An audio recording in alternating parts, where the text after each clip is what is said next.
My dear students, मैं विनय सिंह त्रिपाठी। आज मैं आप लोगों को इकाई कोष्ठिका में घटक कणों की संख्या की गणना कैसे की जाती है इसके बारे में आपको बताएंगे। इकाई कोष्ठिका तो आप जानते ही हैं। इकाई कोष्ठिका क्या होती है?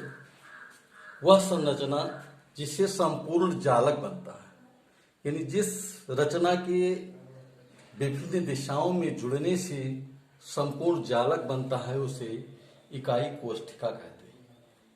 तो प्रति इकाई कोष्ठिका में कणों की संख्या कैसे गणना की जाती है? इकाई कोष्ठिका कितने प्रकार की होती है इसके बारे में हम आपको बता चुके हैं। इकाई कोष्ठिका मुख्य रूप से 3 प्रकार की होती है। साधारण घनीय इकाई कोष्ठिका, दूसरा है अंतः केंद्रित इकाई कोष्ठिका और तीसरा है फलक केंद्रित इकाई कोष्ठिका। तो साधारण घनीय इकाई कोष्ठिका में घटक कण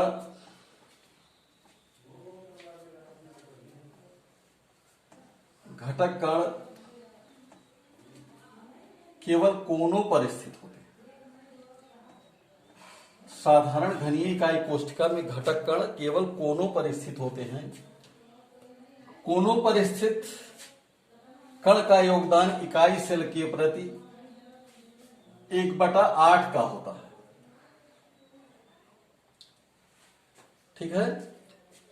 इसमें घटक कण और किसी अन्य बिंदु पर उपस्थित नहीं होते हैं, सिर्फ कोनों पर ही होते हैं।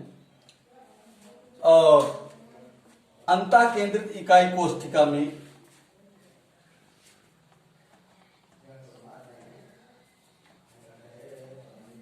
अंतः केंद्रित इकाई कोष्ठिका में घटक कण कोनों के अलावा घन के केंद्र में भी स्थित होते हैं। घन के केंद्र में स्थित होते हैं। घन के केंद्र में स्थित घटक कण का योगदान केवल उसी इकाई सेल के प्रति होता है। और तीसरा है फलक केंद्रित इकाई कोष्ठिका। फलक केंद्रित इकाई कोष्ठिका वह इकाई कोष्ठिका है जिसमें घटक कण 8 कोनों पर स्थित होते हैं और घन के सभी 6 फलकों पर स्थित होते हैं। एक फलक पर स्थित कण का योगदान 2 इकाई सेल के प्रति होता है, अतः उसका योगदान 1/2 का होता है। तो 6 फलकों पर स्थित कण का योगदान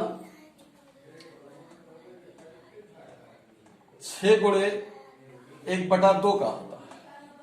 6 गुणे 1/2 यानी 3। तो फलक केंद्रित घनीय इकाई कोष्ठिका में घटक कण 8 कोनों पर स्थित होते हैं तथा घन के सभी शेष 6 फलकों पर उपस्थित होते हैं। इसके अलावा और अन्य कहीं पर नहीं स्थित होते। तो इस प्रकार से हम घटक कणों की संख्या, प्रति इकाई कोष्ठिका में घटक कणों की कुल संख्या कैसे ज्ञात की जा सकती है, उसे हम सारणी के माध्यम से ज्ञात कर सकते हैं। जैसे इकाई कोष्ठिका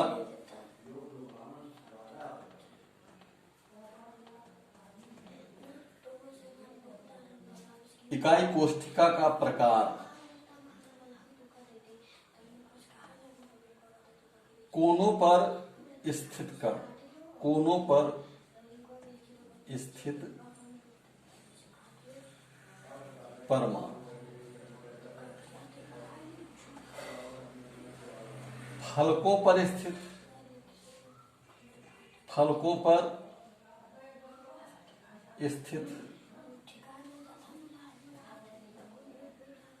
परमाणु, केंद्र में स्थित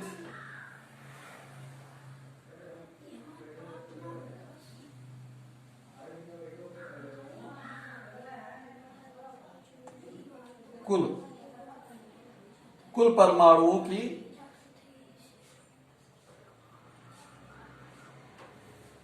कुल परमाणुओं की संख्या। तो इकाई कोष्ठिका जो होती है 3 प्रकार की होती है। पहला है साधारण घनीय। साधारण घनीय में क्या होता है, घटक कण केवल 8 कोनों पर स्थित होते हैं, तो 8 गुणे 1/8 बराबर 1। साधारण घनीय में घटक कण या परमाणु जो होते हैं फलकों पर स्थित नहीं होते हैं, अर्थात शून्य हो गया।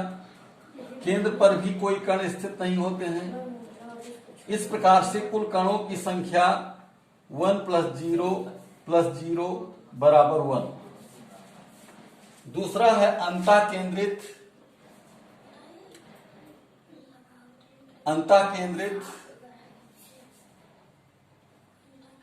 घनीय इकाई कोष्ठिका। घनीय इकाई कोष्ठिका। तो अंतःकेंद्रित घनीय इकाई कोष्ठिका में घटक कण 8 कोनों पर स्थित होते हैं और फलकों पर कोई कण स्थित नहीं होता है। केंद्र में केवल एक कण स्थित होता है और उसका योगदान केवल उसी इकाई सेल के प्रति होता है। इस प्रकार अंतःकेंद्रित घनीय इकाई कोष्ठिका में कुल कणों की संख्या 1 + 0 + 1 बराबर 2। तीसरे प्रकार की इकाई कोष्ठिका होती है फलक केंद्रित।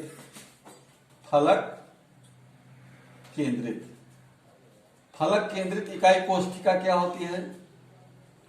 वह इकाई कोष्ठिका जिसमें घटक कण 8 कोनों पर स्थित होते हैं, शेष सभी 6 फलकों पर स्थित होते हैं।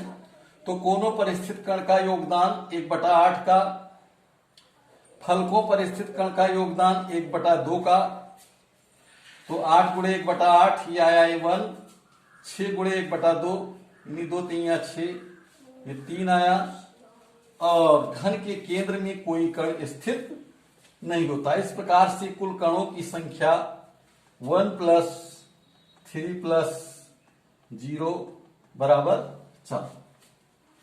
इस प्रकार से हम किसी भी इकाई कोष्ठिका में घटक कणों की संख्या आसानी के साथ ज्ञात कर सकते हैं।